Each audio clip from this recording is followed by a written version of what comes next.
Keats was writing to his brother thinking about Shakespeare, and he was trying to, I think, understand how this one human could have had enough expertise in the human realm to write comedies and histories and tragedies and all kinds of things while still being an Englishman in late century 16th century England.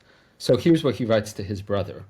Several things dovetailed in my mind, and at once it struck me what quality went to form a man of achievement, especially in literature, and which Shakespeare possessed so enormously.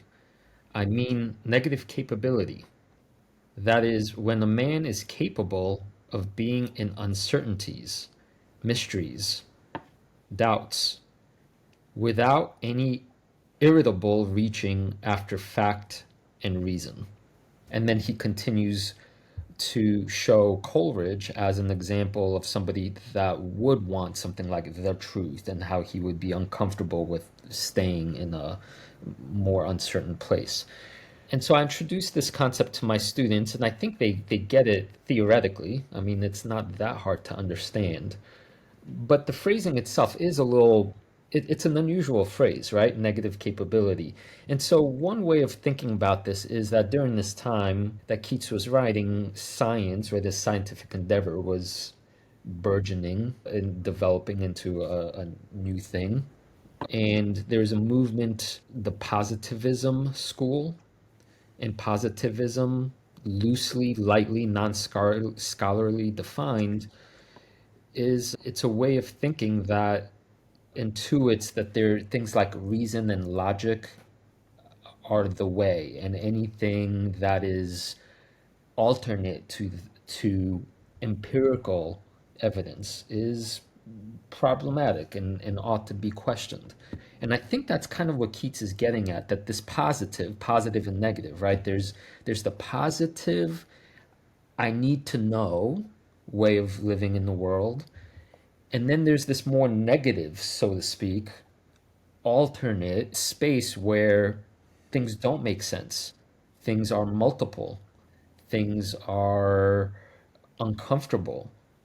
And that way lies, well, he names it mystery. And to that effect, I want to say one more thing that I try to explain to my students in class, not explain, talk about. There's this wonderful movie about John Keats called Bright Star, and he's talking to his beloved, and she says, forgive me, I'm not going to try to do the English accent, it'd be horrible on your ears, but she says, John, tell me, how do I become a poet? How do you do poetry? And he uses a metaphor that I believe this is a quote from the movie. He says, a poem needs understanding through the senses. The point of diving in a lake is not immediately to swim to the shore, but to be in the lake, to luxuriate in the sensation of water. You do not work the lake out. It is an experience beyond thought. Poetry smooths and embodies the soul to accept a mystery. I thought, okay, so what am I, telling my students to do in this introduction to what is Zen and how to think about this interesting practice? Well, this is my way of introducing that. Zen is a practice that introduces this concept of negative capability to them. Let me respond to that and by raising a couple questions about it. One thing that it was brilliant as an achievement of the Romantic movement, of which Keats is a major part, was to recognize that in human experience, feelings are at least as important as thinking and thoughts, and that there are other dimensions of human life and experience. But one consequence of that, and the reason that we tend to think of ourselves as post-romantic and beyond romanticism, is the flipping of the coin to the other side. by thinking of feeling as somehow primary and thinking should follow after it. But for me, the most interesting version of a negative capability is the ability to step back from both of those and other dimensions of consciousness, and to be perceptive and to be receptive and to be open, not to be overwhelmed by any thought about what's going on here or any planning, or nor any feeling or any motive or any willfulness, any desire, but to be able to loosen the grip that those have on my mind, all of those, to the point where I am open to seeing things otherwise. And so I suppose I don't care for the word negative so much, but there is a bit of a moving back out of the active involvement of those. So you're negating some spaces back, but without abandoning them, right? It's not like you're not aware and so on. There's an interesting, all kinds of experiments coming out of Zen where neuroscientists are hooking up Zen meditators and saying, what's going on here, right? And what they're seeing is that the cortex, the higher function activity, well, it's still there, it's still operative, it's still alert, it's ready to go. It's been set aside. There's some intentionally quieting of that busyness in order to be able to see more. So I liken it in all of our experience to, you're involved in a debate with somebody and you're really down involved, or you're trying to fix something and you're right down in it. And then you kind of stand back from it just a little bit. You're not losing it, you're not letting that go, but you're able to see the bigger picture. You're able to see not just this thing that you're working on, but the social interaction, the whole context, whether or why this is important. All of those larger issues are available to be seen, whereas they weren't when you were buried down in it. And so for me, and this comes a lot out of Zen practice and Zen theory, it is the ability to step back out of that while keeping it right there. I mean, a Zen master has to be able to respond to things happening, and has to respond in thinking and in feeling and in judgment and in planning and leap into action. But the default mode can be this kind of receptivity, which you can see in animals, right? So all other mammals will see our presence in the forest long before we see them. Yeah, right. They're aware of us. Their senses are there because they're not planning and they're not making judgments. All of those higher cortex functions are not going on, but everything down into the brainstem all the way are fully on, and they are deeply perceptive, and there's an openness there that we lose. And because of our active, we're thankful we have these higher brain functions. But in any case, that's my initial take on Keats so far. Malek, do you want to say something, or should I offer Shunryu Suzuki's quote as a bridge? Yeah, no. Let's keep talking. There's a lot happening. Yeah. Okay. So about, I think Keats wrote this is approximately let's call it early 1800s.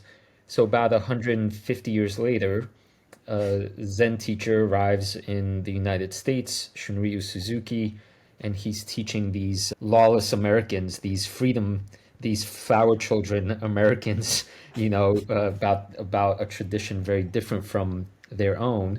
And I love this at the beginning of maybe the most popular Zen book of all time. I don't know if that's true, Dale, in terms of in English, for sure. Yeah, in English. Yeah, right. Zen Mind, Beginner's Mind. Suzuki has this wonderful metaphor. So to add on top of Keats's metaphor of the lake and not swimming toward the shore out of agitation. Here's what Suzuki writes in offering introductory basic meditation zazen instructions. He writes, zazen in brackets is to give your sheep or cow a large, spacious meadow is the best way to control him. The same works for you yourself. If you want to obtain perfect calmness in your meditation, you should not be bothered by the various images you find in your mind. Let them come and let them go. Then they will be under your control. But this policy is not so easy. It sounds easy, but it requires some special effort. How to make this kind of effort is the sacred of practice. So so what is Zen meditation? It's how you give your sheep and cow a spacious meadow on which to roam. Yeah.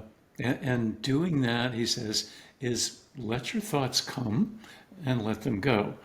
And in other words, not be forced by them to respond. Don't be compelled by them. Observe them. So that is a kind of spaciousness. Yeah. Yeah. Now, here's one interesting teacherly experience I want to bring forth. And I don't know if you both have had the same experience. There's something that I find that my students tell me, either literally by writing it or saying it to me in class or in office hours, that they find extraordinarily agitating about these instructions. It's well, there's many varieties, I think, of the agitation, but one maybe the simplest is, are you serious? Like Dr. K, are you serious? Like you're telling me, a young person with all these exams and all these to-dos, that you want me to sit there every morning for however many minutes, 10, 15 minutes, and do nothing? Are you out of your mind? That's one response. Common, very Good one. common. Good one. So I don't know what I say to them in the real moment, but what have you, has that been your experience introducing this concept to others? That's to you, Dale. It's me. No. But I probably haven't introduced that in that way. As far as I can recall now, it's been a few years since I've been teaching Zen in any classroom. Students are intrigued by it. They're receptive to it. And it's not literally do nothing, right? Doing something, but you're doing something at a very different level, right? You're not working on that. You're not working on that. You're not planning your day, but you are opening your awareness to be really aware of who you are and where you are and just sense what's present. And that deeper something, that larger something, is something that I think they can respond to and sense that, yeah, that's got to be a good thing. Step back, get some perspective, enlarge the scope, calm down, let those anxious thoughts go for a moment. Don't let them drive you into a corner today, you know. But very often in Zen talk, it's doing nothing, right? Zen no mind, like don't have a mind, but they don't mean that. Right, or at least it's, I mean, we get into the interplay of the subtlety of the language and they're using it with a particular framework. But I think it was what Kodo Sawaki, I'm not sure if I'm pronouncing that right, his sort of now famous mantra, like what's it good for, what's Zazen good for? It's absolutely useless. So he, in that context, doubles down on the, no, it really is good for nothing, but in a Yeah. special way, A which very is useful way. yeah.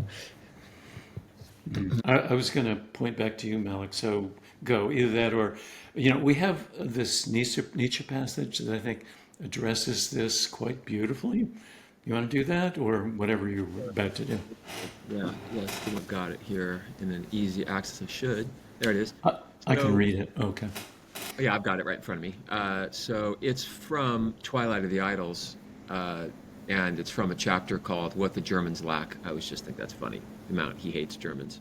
So it's from Twilight of the Owls. If you want to look it up, it's got the context is really cool for anyone who's getting this later. What the Germans lack, and it's section 6. So learning to see, getting your eyes used to calm, to patience, to letting things come to you, postponing judgment, learning to encompass and take stock of an individual case from all sides. This is the first preliminary schooling for spirituality, not to react immediately to a stimulus, but instead to take control of inhibiting, excluding instincts. Learning to see, as I understand it, is close to what an unphilosophical way of speaking calls a strong will. Then he's got a colon. The essential thing here is precisely not in quotes, to will. To be able to, and then the quotes end, to be able to suspend the decision. Every characteristic absence of spirituality, every piece of common vulgarity, is due to an inability to resist a stimulus. And I just want to say at the end of that, amen. Yeah, so that's got a similar thing, and it raises a series of questions for me about what you've all been talking about in my common and vulgar understanding of Zen Buddhism, which is one of the most troubling things for me about making sense out of this kind of like this no mind notion of Zen Buddhism, because of course, I didn't go as deep into it as one might as a serious student. I studied it, I read it, I worked with Dale, but that's something else than really understanding it. The no mind thing did sound to me like you just have like a clear mind, things come and go, like this idea of like clouds passing, this kind of metaphor of clouds passing, or the river going by.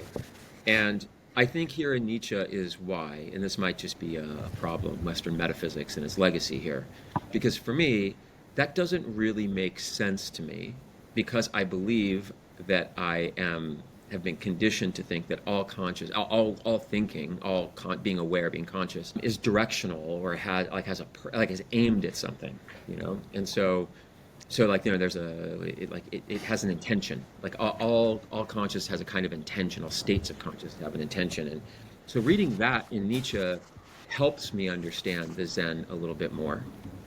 To say that okay, what I'm doing is I am detaching from complete involvement, to pick up Dale's point, complete involvement in some particular train of thought, that's like anxiety producing or angering, like I'm just in it. I'm in a debate, and I'm getting heated and I'm defending my position and I keep getting deeper and deeper into it. And like I'm thinking about how to win the fight or the debate that I'm in, looking for weaknesses, looking for flanking, things I can do. And the emotions are getting stronger and stronger. And so to go back to Dale's point about the romanticism, in some sense, for some people, the privileging of feeling over thought. I've never been a big fan of that, overly simple dichotomy, but they start to feed each other. Like my emotion then starts to, drive my thinking, and my thinking sort of exacerbates my feeling. And that the moment what you're getting there is a kind of detachment. But what you've got then is, I think, for me, you've taken a kind of different approach, you have a different intention towards the things you're dealing with. So rather than, I think I can sum it up here. It's not to will in quotation marks, I think, is really good there, that putting in quotation marks, because you are willing. You are like intending towards the thing. You have an intention towards whatever it is. But it's now got a different, if I can use the phrase, like a different strategic aim, right? You're not caught up in the tactics, right? You're not trying to win, of how to win, and you're not trying to win. You're asking the question, like, what am I doing here? Like, what is happening with this? Why? Like, what good is this? What good is this debate? But I have to already have some kind of a goal or reason or higher value, right? Like the relationship's more important than winning this fight. Like, what's the right thing to do here in light of the relationship? So do I have to win this fight? Am I even being honest in this debate? Like, is the truth the most important thing that's, to happen here? So I do have another intention. It's not no mind. Like this is how I experience it. It's not no mind. It's a different mind. Like I have a different mind in relationship to it. And so my question to you would be, so that rather than like okay, this is insane, so bear with me. I'm going to say something about it. I can't believe I'm going to say it out loud. It feels like we've talked, Dale, you and I, many times, and I've read a lot, in the text that you've written and you've recommended about enlightenment being sort of contentless in some important sense, right? Like, so it's not like some particular state. But isn't it just that? Therefore, it doesn't have a particular state. This ability to detach and look at it from a different angle, and therefore it would always be something else. So that my ability to do that, to be in a situation and then not be caught up in it, in the particular form that the situation has taken for me, to release it and to see it from a different perspective, although there might be in fact a valorized perspective, like one that like I'm supposed to have, a value perspective I'm supposed to have, that I'm supposed to see everything from. I would not be willing to accept whatever version of that someone offered to me, but that there is some higher value position I'm supposed to take in relationship to something that allows me to think about it and approach it differently. But it's never however, right? It's not like you're like, just let it be whatever it is. I'm evaluating it, right? I'm still evaluating, right? Is that fair? I said a lot of things there. I've also defined enlightenment in a way that's totally unacceptable. But, so there you go. That's my response to all that. Okay. Krzysztof, do you want to respond, or I'm ready to Sure. go if not? Well, sure. I'll just say what maybe as a bridge to that, I'm thinking of what I think for me is one of the most potent Dogen reflections, and this might be adding too many layers to the cake, but at first when I heard Dogen say, think, not thinking, like Zazen is his instructions are think, not thinking, or maybe it's think, non-thinking, non or not, one of those. But for a while, I thought, like Dogen does, he's just messing with it. Like he's just really talking in a register that's intended to be poetic, metaphorical, nonsensical, paradoxical to kind of scramble your brain. But the more I, pardon the pun, thought about it, the more I'm convinced his instruction is actually quite literal. He's saying, as you're doing Zazen or as you're trying to learn to see, do it this way. Think, literally think as an action, as an intention. But what should you think? You should think not thinking. As opposed to, for reference, stop all thinking. Or right? So that when I sat with that for some time, that seemed to clarify something for me as far as like how is this to be done? How does that sound, Dale? Is that wrong completely? Have I been? No, of course not. No. And in Zaz, that's a particular and important stage. And to begin meditation, you have to continually think, not thinking. So you're sitting there, you're trying to meditate, and the rules are don't think. And so, but then you find yourself thinking. So you say, okay, don't think. A minute later, you're thinking again. Okay, don't think, don't think, don't think. But that's not the goal, to be thinking the thought, not thinking, because the only value of that is to shut something else down.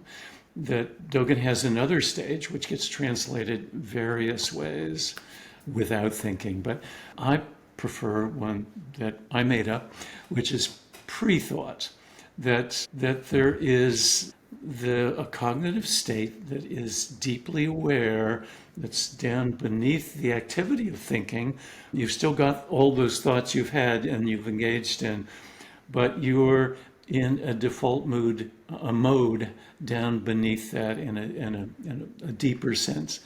So that another way to explain that is a metaphor of expansion out.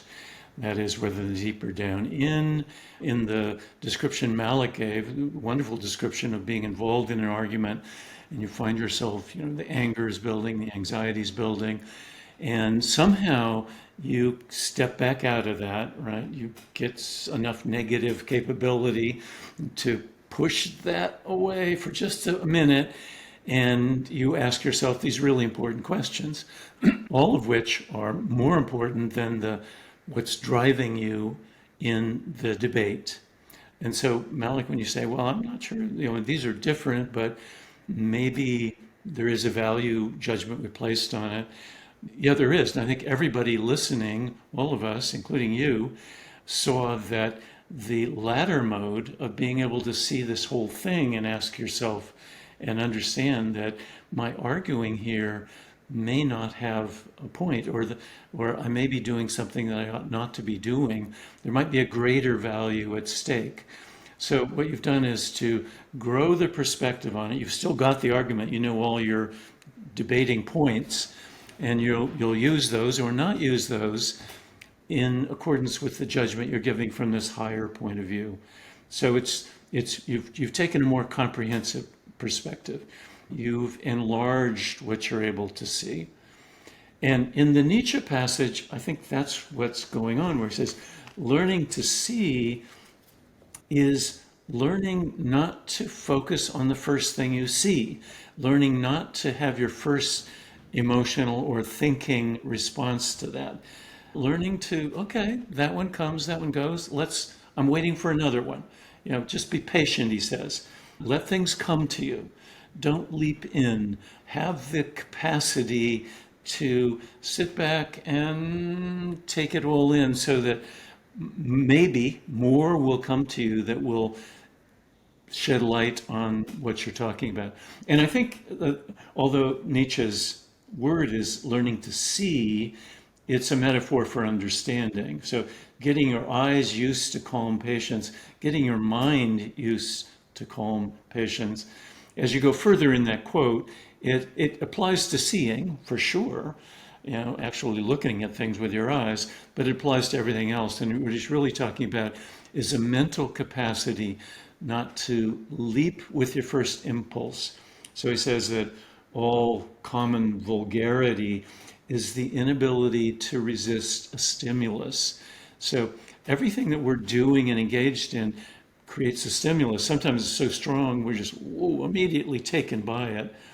But what he's saying is more comprehensive perspective. Stay back from that long enough to get other angles on it. So he says, talking about looking at things from all sides, being able to see them, feel them, play with them, toy with them, and be in an open state where something much greater may come to you. And there is a value judgment attached to that. You're looking for something greater, right? You don't want to be caught in the vulgarity of rushing to whatever your immediate desire is. So that's why it's preliminary schooling for spirituality, meditation, right? This is the first step towards having a mind that's really open. And for Nietzsche and for Zen, that's what spirituality is, right? It's not turning to the Lord so much. That might be part of it at some point, certainly not for Nietzsche, but being able to really see things differently. And Nietzsche's whole career was that. I mean, the reason we read him today, so long after his time, is that brilliant ability to step back from the thinking of his day and say, wait a minute, let's look at this angle. And okay, romantics, yeah, good. Positivists coming up later, a later tradition, but its roots were going on then. He ridicules it in order to shove it back, right? He doesn't mean to ridicule it in one sense, because Nietzsche's as rational as any one of those guys. Rationality is as potent for him as anything, but he doesn't want it taking over, right? He doesn't want it dominating, and he doesn't want the first mode of rationality, modern rationality, dominating and having an inability to see anything else. So it's perspective and enlargement and enhancement. Yeah. So if we're accepting that, Dale and Krzysztof, that there's an evaluate like a level shift, so like the value is responding to the slight. You've been slighted by somebody and it stings, or they've like cut you in line, or they've been rude or something like that, and the sting, and so the immediate impulse is to get even, to dish it back out in some way. You'd need a set of values that would make that you could, through practice. I mean, I think everyone listening, I assume, and I mean, if you're not doing this, I'm concerned, and I'd like to not run into you in the public, but just thinking to themselves, man, I'd really like to be a lot more compassionate out in the world, like to not freak out when someone does something, to like maybe see like why it is they might have done that, to go back to our Wallace grocery store example and from the past. But you have to have then practiced thinking about compassion. You'd have to have a theory of generosity, of the relationship between people, what your values are, like why it matters to do that. And that gives you that level to detach to, right? So you can step up to that level and say, in this moment, my immediate desire is to hit this person back, with like a slight, or to get even with them somehow, to flip them off on the freeway, or whatever that is.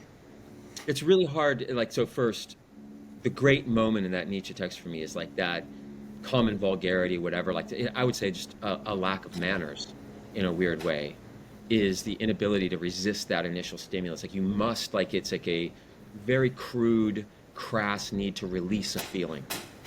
Like, so first, the worst of vulgar, I'll just keep using the word vulgar, such a great word, 60s hippie thing was, let your feelings out, say whatever. This is just awful to me.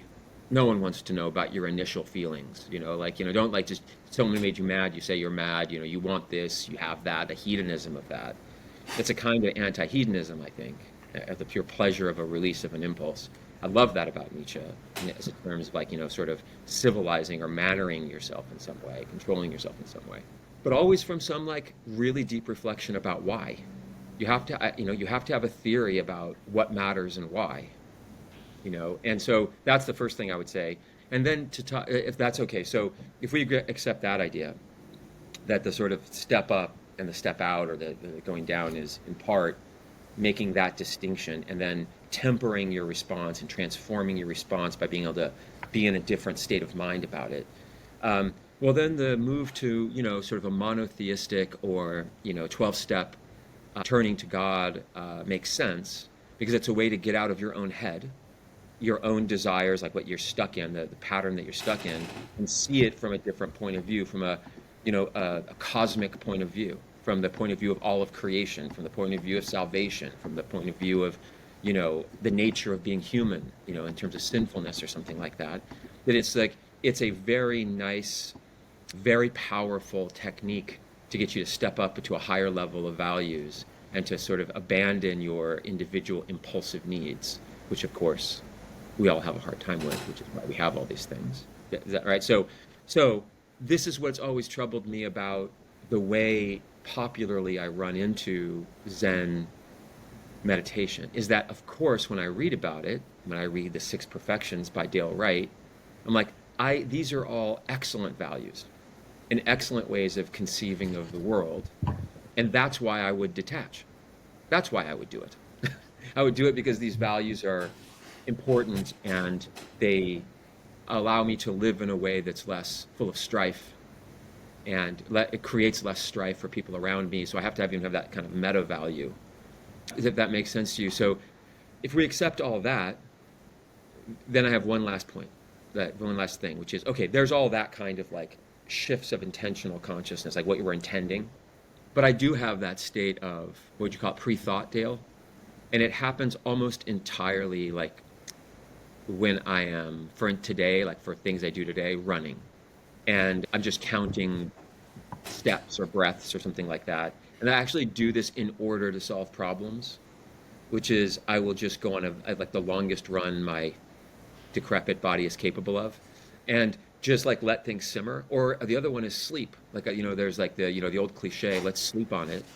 And you wake up with like like a different take on it. And this happens to me a million times. I'm furious, and I'm gonna, metaphorically burn this place down, or whatever. I'm gonna get revenge, and I just won't say anything, and I'll go to sleep, and I'll wake up and think like, it's not a big deal. Like, there's no reason to do that. It's not helpful. It's not kind. It's not compassionate. It doesn't take into account what's going on in that person's life. So I do think there's that pre-thought, but it's still guided by whatever those values are, I think. Anyway. Yeah. Now, let me give a couple more examples that elaborate on that.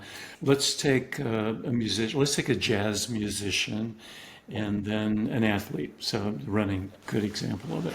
So both the musician and the athlete, whatever the sport, will need to engage in training, utter discipline, incredible discipline. hours and hours, months and months, years and years of training. And all of that is intentional, all of that's planned, takes thinking, has to be carefully programmed. Best if you have a manager, best if you have a coach doing all that to you while you're doing it to yourself. All of that goes on. But then in the moment of the improv for the jazz bassist, let's say, or the sprinter or the basketball player on the court, you let all of that go, right? You go deep into that pre-thinking state. No thinking. You don't think. Don't plan anything. Don't plan your next stroke on the bass. Don't plan your next move on the court. It all has to be intuitive. It has to be completely natural. You have practiced and disciplined yourself so that you embody that, right? That's the thinking. And it's a huge, huge undertaking. But if you've been successful, then at that point, you have all that in you. It is embodied, and you can let it go. And that's the point of all this training, all this discipline, that you can set it aside. Dogen says, enlightenment disappears in the act of letting go. So that as a Zen Buddhist, you've got enlightenment in mind, and that's what you're after, and you're planning your way towards enlightenment. But in letting go, which is an enlightened kind of experience, you don't need the concept of enlightenment. It's getting in your way or stumbling over it. You're letting it go. So there is the position of planning and thinking and training and discipline. And then there is the position of allowing it to function without thought, in a completely pre-thought state, if you're really effective. But in order to get into that state, you've got to be able to do what Nietzsche says, and that's set aside those impulses.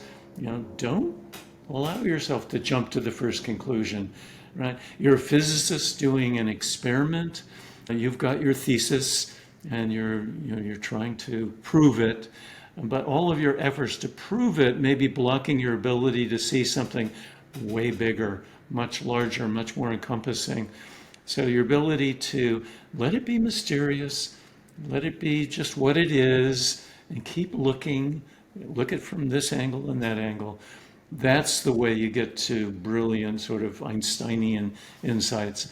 Not by following the way you've been trained to do it, or the way you've been doing it.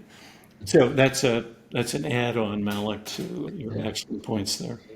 And I want to say that this is great because I had a little bit of a eureka moment, I think, in terms of, the situation in the classroom with students and how subtle and sometimes counterintuitive some of these instructions are. Because on the one hand, I could hear myself saying, in this class, and this is actually what I say, I take grades off the table when I teach, which is an interesting pedagogical frame, but I basically say, no gold stars for you, no carrots. You're going to do all of this or not because you will either find some inherent motivation to do it or you won't. But let's see what happens when that is forced, that no goal oriented frame is forced on you, which provides wonderful data, by the way. And most students end up thriving. But initially, there's a lot of anxiety about it. What do you mean no grades? Then why should I read? Why should, and how do I know how I'm doing and so forth? And then I say something like, well, this is kind of like Zazen. It's a thing you do, but you're not doing it to get something. It's it's a spirit, it's a way of doing things that's kind of on a meta level, but you're not gonna do it in order to get enlightened. That's the gold star system. And I think there's some resistance to that, but I think the idea makes sense. But the eureka moment I just had is it's interesting when you go back to Nietzsche's quote, his phrasing is learning to see, as I understand it, dot, dot, dot, calls a strong will.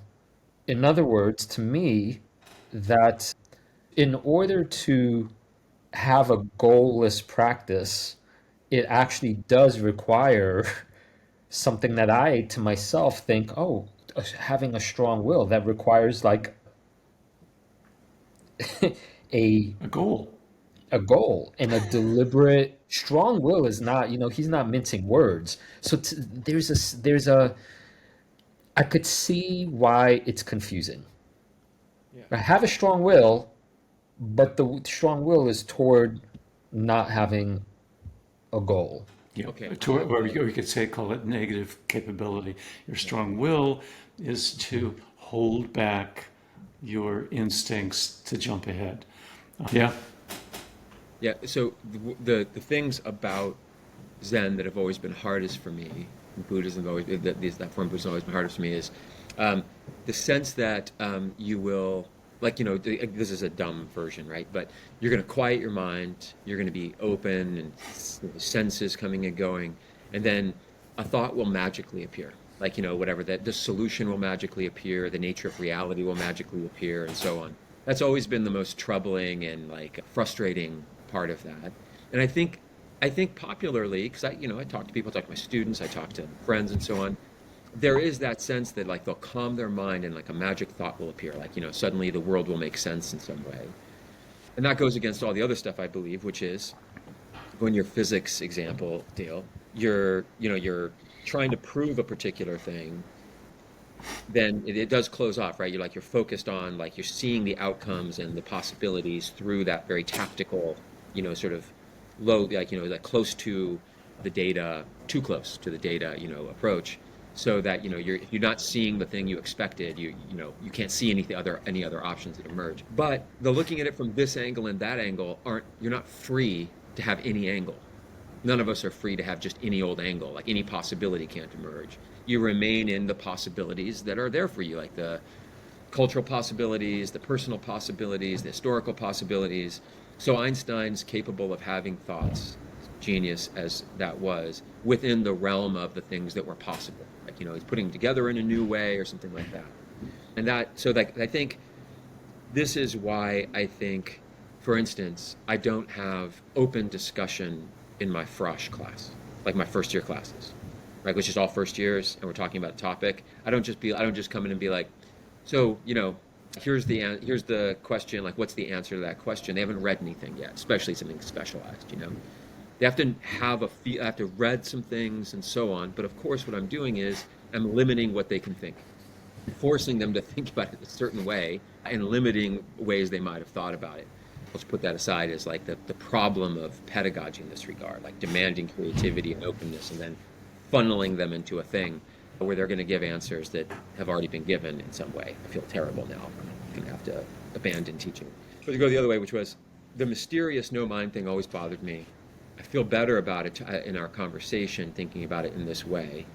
But the best thing, Dale, was the unbelievable amount of practice it takes to actually be compassionate, at the gas station when the person snaked your thing, right? Like, and they saw you, and then they pulled in anyway. You know what I mean? And you're late, and the personality I create for that person, like, how did I do that? How did I create that monster? And the ability not to do that through, I guess that would be the way to do it. It would be these meditations on compassion, on and all that, and so yeah, it's like a training for any kind of activity. yeah. So immediately it emerges. And one way to do that is meditate on the gas station. Conceive of yourself being there when you're not, and conceive of even nastier dude pulling Yeah. in front of you or doing whatever, and then try to imagine yourself with another response. The more you do that in a meditative sort of pre-thought, the more likely it will be there as at least a possible response. It may not be the one that wins out, but it might, it could, it can't unless you've worked that out in advance, based, as you said, on some higher values, on new values that trump the ones you had before. I want to Right. respond to your trouble with the way Zen sometimes often comes off. And imagine this, that Zen comes to the United States and to the Western world just as Zen. But in Asia, traditionally, Zen was part of Buddhism, right? Zen meant meditation. So it was the meditative part of Buddhism. Buddhism is full of theories and philosophy and trainings and plannings. And, it's an enormously complex, comprehensive system of thinking about life. And so if you're a Zen Buddhist, you've already got that, right? If you're growing up in Japan, that background is there. And so if Zen says no mind, just sit there and meditate, well, you can assume some of this other stuff, right? Right. But comes to America and, it's just us. And we think no mind means literally no mind. And we don't have the background to have any mind there in the background. So there, and I think some Zen Buddhists in America are tired of me lecturing them on this point, but that thinking is fundamental to human experience, and Zen Buddhists ought to be cultivating it as much as anybody cultivates it. And there's some things that are absolutely important to think about in order for their Zen practice to activate, have a setting and a background and a really a foundation. And so Zen lingo is oftentimes alienating in that respect. And I've again lectured them on how they need to fix that. Yeah. Can I talk about Krzysztof's students' perplexed response, to go off of what Dale said. So you're telling them not to be goal-oriented and achievement-oriented, like in that very straightforward sense. And if we take Dale's point, in the American context, and really it's, Western capitalist, liberal values have spread, and been taken in and transformed all over the world. So it's not just here. Those are the values they have. So, right, so like they're supposed to now reflect based on some set of values about their practice, but the values they have, assuming a person who was raised in the house of, Adam Smith or something, the values they have are very straightforwardly about ambition, achievement, and competition. There's nowhere to abstract to. And this probably this dilemma that you're putting them in, which is your assumption, I think, of a different set of values, maybe. And you're asking them to sort of detach from how they go about their lives by appealing to a different set of values that they don't have yet, would cause some real conflict and confusion, you'd imagine, right? Mm-hmm. This wouldn't be a problem, except for the postmodern turn, where no values are assumed to be valid. Like we don't have a comfortable, stable set of values. We all have to feel like we invent our values, or we have to, invent them, but by returning to some values, where we're just reinventing them, of course, in some way. So one of the things that's interesting is I don't even know that until we dedicate ourselves to it, we know what our values are, but we all are the people who are listening to this, I assume for the most part, are at least critical, if not have rejected some of the worst parts of American capitalist culture. Like they'd like to not be guided by those things. But the work it's going to take, I can speak from personal experience, the work it takes to even shake those loose and to generate other values is so immense, right? It's such an outrageous, bootstrapping, build your boat while you're at sea activity, that it makes all this nearly impossible, and not actually impossible, so hard to do, and so confusing while you're doing it. I think that is been my experience, right? So I invent mythologies and stories, I don't know why the quotation marks. I invent mythologies and stories about what my values are and why, and they're important. They're narratives I tell myself, but I don't know. Are those good values? Do I understand them in a way that's helpful? And that's the last thing I want to introduce is we're always doing it for some reason. The search for enlightenment is for some reason. We have some overarching sense of what the world ought to be like and how we would like to live. And the question is, how selfish is that? How selfish is what we think the world ought to be like? I want to feel calm. I'd like to be less stressed out. Do we think of it in a global way, like we want the world to be a certain way? And do we do the work to get to reflecting on that highest value, whatever the reason, that thing for which, all other values exist? I'll tell you, if you pressed me, I'd make something up. I really would. I'd come up with an answer. I'd try to raise an eyebrow and talk in a particular way. But I don't know that I know. Like that for the sake of which all the other things, I don't know. It's a pretty muddled situation to be in, I think. Yeah. Wow. I have so much to respond to, but I think of the ad campaign for Nietzsche is he's the guy that examines values and just doesn't like he's the evaluator of values. And in that context, I kind of think is that what's happening in Zazen? If you have the spacious field and you let your cows roam, are you is that the activity that allows you to see which of your cows have which values and which ones need to be reined in and which ones need to be patted on the head. So it seems like there's a nice resonance between these two ways of thinking. But Dale, there's something you said that there's a I think, subtlety of distinction you made in terms of meditation that I thought we could address. Namely, that, well, first of all, meditation is a huge, huge umbrella under which there's multiple forms and instructions. But the kind that I think Nietzsche and Suzuki Roshi and to some extent Keats are talking about is this metaphor of openness. It's a space in which you are saying, do not have a predetermined view of what ought to happen. Just allow life to unfold, observe, create a little bit of space, and out of that comes improvisational virtuosity.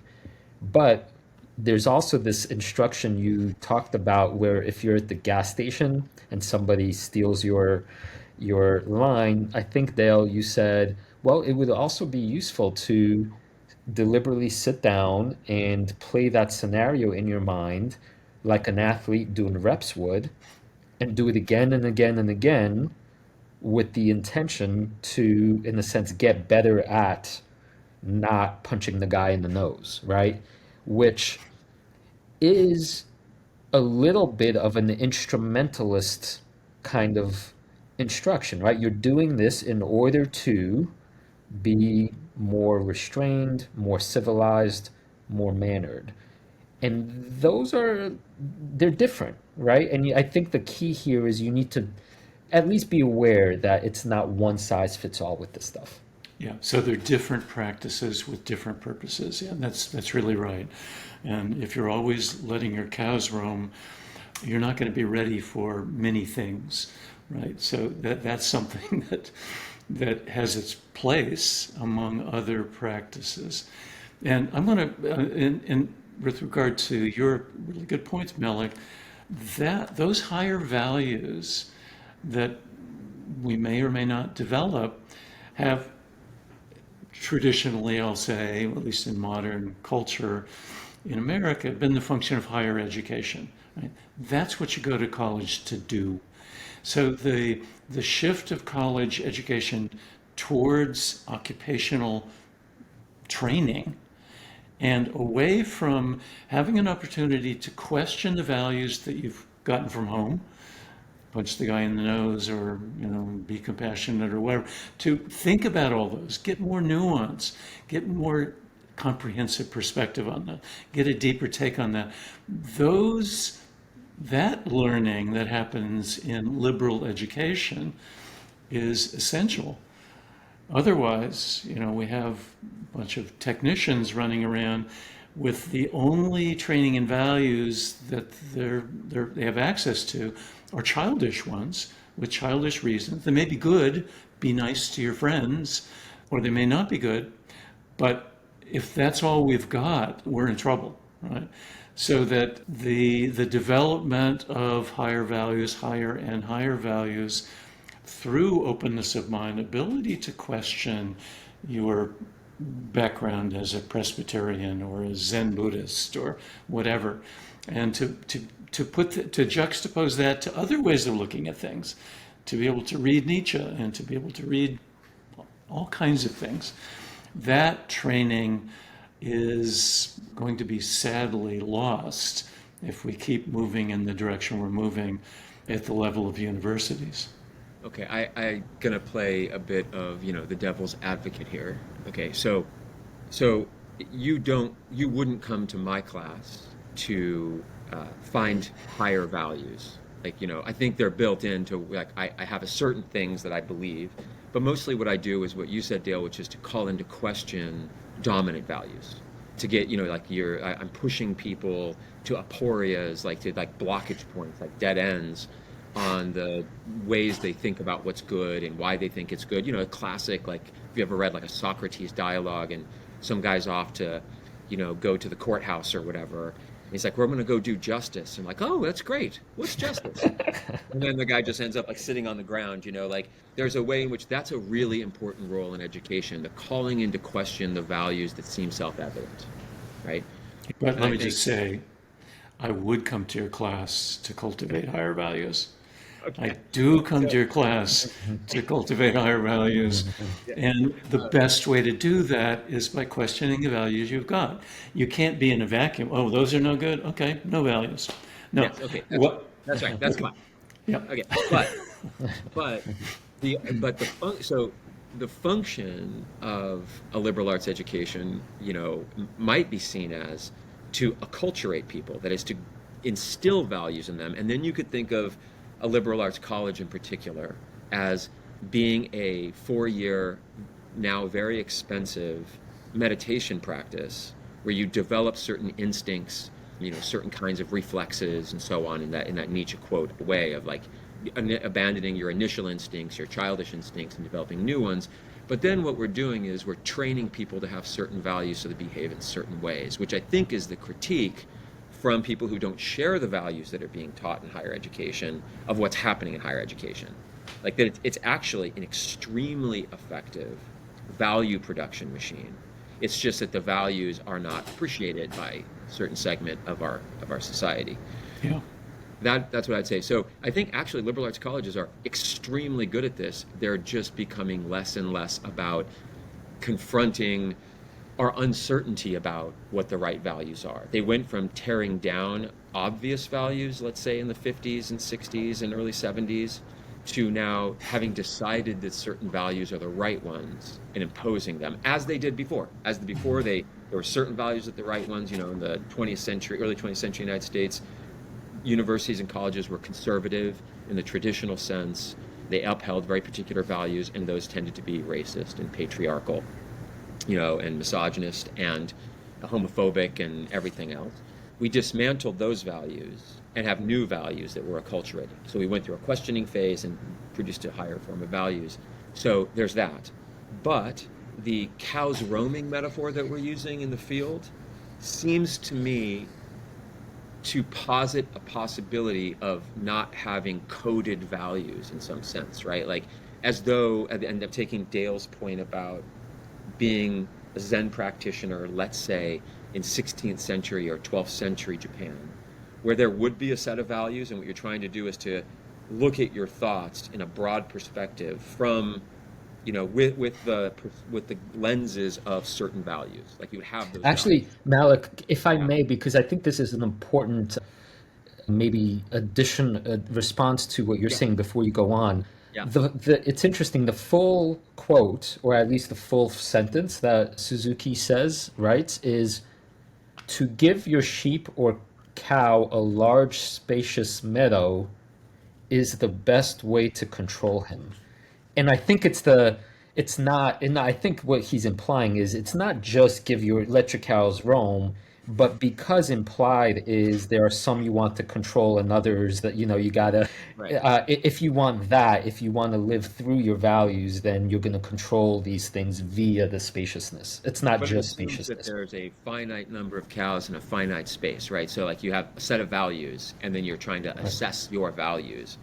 Whereas I think a postmodern state, like we come into in this kind of like post-Nietzschean, end of the death of God state, then we're just looking for some values. You know what I mean? Like that's how it always feels to me. Like, oh, what should my values be? Like there's that feeling, right? And I think that's good. I think that's a good thing. So the last thing, Dale, to your point, which is technicalization is a set of values, right? So it's a very instrumental capitalist, like, with a sense of cooperation and responsibility to building, perpetuating, and improving the society we're in for the greater good. It's pretty utilitarian in that regard. It's a utilitarian set of values. You do your part. You help make the society wealthier, and therefore happier, and so on. So I do think there's a set of values there too that are being, again, reasserted. And it's happening in colleges all over under the guise of, I think this is one way to think about it. One danger would be under the guise of these kinds of liberal arts colleges becoming having immersive curricula. One way that can play out is they become vocational schools again, but not for technical fields. So you have classes, but the most important thing is that you go out in the world and get practical experience working at NGOs or community organizations or in creative fields, and you're learning how to do a set of skills more than you're sitting in the classroom having that complex questioning and reevaluating. It can go too far in the direction of immersion in technical stuff as well. So I think there's a way in which I think your concern is being adopted even into places that consider themselves a liberal arts, bastion of assessing and asserting your values. Just to go meta on where universities are, I guess, is what's happened to us right now. So that's all. No, that's good. There's never among human beings a vacuum of values. Yeah. Even in the most torturous culture, you've got some serious values going on there. But we would be in really serious trouble if we had to conceive of higher education as not putting forward any values, right? Because a culture has to be able to agree on certain bottom line values. So Krzysztof named one of the most important ones for higher education, which is openness of mind, right? That we have to be able to cultivate among ourselves the capacity to be open to other points of view, other ways of doing things, other ways of seeing things. So that's one value that if we can't all agree on that, then we just close down. The culture is over. Open to what, Dale? Like, so that this is always my problem, Alternatives, different ways. Well, in principle, yes, but as you've stated really clearly earlier, we don't have access to all of them. We've got certain ones in view, but any ones that come up in the minds of college students are there in the society and they need to be addressed. So that's why when professors will shut down somebody for raising values that aren't the leading values in the university or at the college at the time, that's a mistake. Because those values that are coming out of the student are values in the culture. And the only way to get the student to see those as values in relation to other possible values is not to get angry and to shut them down, but to be able to work with them and to cultivate them, talk about them. So that kind of openness, even to values that we might initially find repugnant, that's where that happens. That can't be happening in elementary school or middle school or high school even. But there are limitations. Basically, those settings are for cultivating the students in the ways of thinking that are, in general, our ways of thinking in this culture. That's what you do there. But when you get to higher education, the cows get to roam and things can open up and other possibilities have to be entertained. So for me, that's the starting value. Man, there's others. I would say nonviolence. That's a good place to start. Anti-cruelty.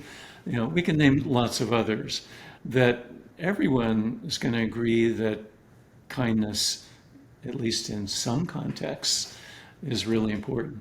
But, obviously we're now in a very bifurcated culture, and working out those bottom line values will be very difficult.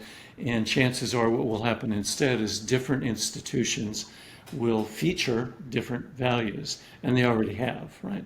The, where we taught Malek, there's a clearly defined set of values.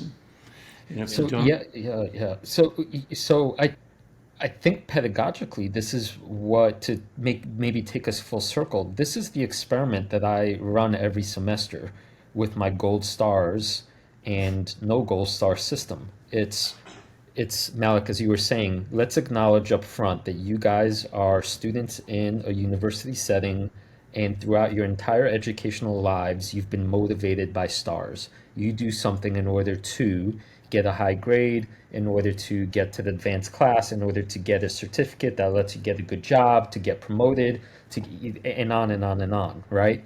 And I think what I'm saying is, what happens if for one semester in this space that hopefully feels, I mean, that's experimental part. Hopefully it doesn't blow up, right? But what happens if you get to study the Zen stuff in its own model, in its own view of itself, and attempt to do it without any gold stars? What happens to you? Can you observe what happens when it's a Tuesday night and something is due and you know there won't be a test on it, and you know if you do it well or if you do it half-assedly, you're not going to get rewarded or punished?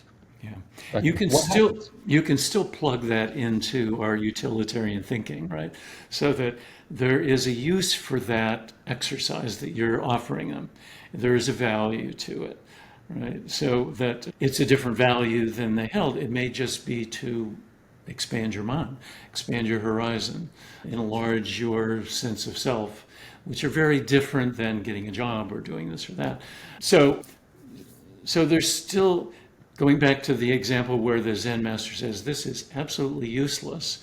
Well, you can still set that in a larger and larger model where there is a use for that. We're doing it. There's a reason for doing it. It's good to do. There's a value attached to it. But it's at a higher level, right? It's at a different angle. It's not the same that they've been doing. And so, and that's its value. That's its use. So, Alex, sorry, but sorry to interrupt. Before you continue, I just wanted to point out, and I'll edit this out, of course, is we're at the hour and 20 mark, and even at this point, we have 6 months of 6 months of backlog just in this conversation.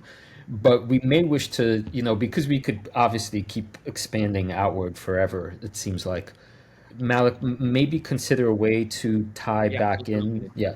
that's what I'm going to do right now, I think. And I would like to, sort of take up something Dale said so cool and interesting. But so let's do that. So I'm going to be quiet. Let's be quiet for a second so you have a place to edit. Okay. So Dale, when you're talking about the sort of like, and I was trying to frame the liberal arts experience in particular, right? So like, I mean, there are many, but we were talking about the liberal arts college experience in particular as essentially a meditation practice. Is that okay? Can I do that? Like, I as a love it. long-term, like Yeah, monastic almost meditation practice. that's right. Even in your science class, that's what it is. That's what it is. And you're trying to, see things from different angles. And so one of the ways that this idea of openness goes wrong, is unpersuasive, is that there are ideas that from, let's just say, like a certain set of values or one set of values, but we could even say, like, you could even hold those values to be just correct. Kindness, compassion, whatever that is, hold those values as unquestionable. That there are certain values that seem to violate, they run against, like they're in contradiction with values that we hold sort of unquestionable, maybe, or bedrock, right? So the question always is of how to be open to those feelings that you have, which are like, that are valid, that seem real to you. You have to be able to assess them and address them. And I think this is the thing that Nietzsche is doing in that, learning to see thing, which is you're learning to, let's say you're saying like polarized values. You're learning to see why the other person thinks that thing even though you think it's harmful, right? So that you can have a certain amount of compassion, so that, and here'd be the thing to tie it together for me, because those values, which themselves could be explained, some of them, not all of them, could be explained in a way that seems reasonable. Like, I don't think white supremacy is and purity of blood or something is going to be a value that I'm going to defend or allow to exist in my classroom or something, or in myself.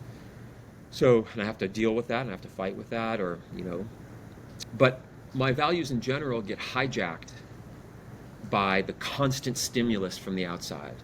They can be hijacked, right? So the politics and like that particular fight and that particular person who's in a position of power wants to, is using that and making me fight them on this thing. So now I'm holding on to this value. I'm weaponizing my values or against their thing that they're doing, so that the discussion and thinking about why I believe it, why I want to put it into practice, is not really in my control anymore. I'm caught up in that fight that we were talking about, and I can't think about those values. And I think we all get caught up in that, in familial dynamics, in our own thinking, in social and political contexts, where we have impulses in response and we can't detach and assess. So I would say, like, openness to me has come to mean taking it seriously from a point of view of compassion and care, and then assessing what the effects are of holding that value, and then assessing that result from a higher set of values. So I believe I think compassion and generosity are crucial, and a set of values that prevent me from being kind and open and caring to people, those views are unacceptable to me. I'm willing to fight about those things.